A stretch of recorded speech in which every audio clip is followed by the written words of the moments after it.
Now, being, like the scientist, that you are, you hear a lot. And just last week we were recording something, with someone who's quite a spiritual person, and he was talking a lot about, karma and fate and all of that, and the destiny aspect of stuff. So, as a scientist, is there some like dissonance in that regard where you're like, not really in, let's say, in line with your views?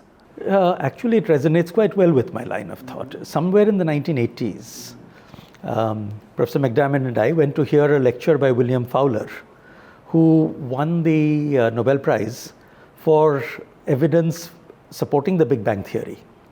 And at the end of the lecture, somebody asked him, Professor Fowler, how can you be a Nobel Prize winning astrophysicist and a devout Christian? Now, Fowler was a big man. He kind of looked down from the podium almost pityingly at this guy. And he said, sir, everything we consider supernatural or divine or paranormal is just beyond the boundaries of science as we know it. Sure.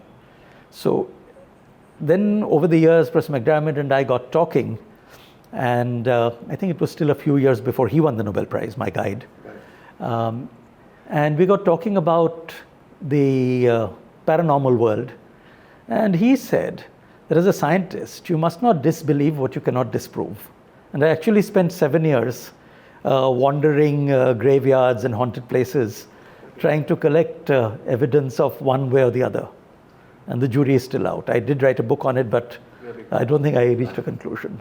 You spent 7 years on that? I spent about 7 years on part-time, obviously, including, those years included my Xavier's years. So I actually took one of the batches, I don't think it was your batch, to a haunted beach and told them the story around the beach, took them up to one of the abandoned hotels there, which was supposed to be part of the haunting and all of that. Right. Wow.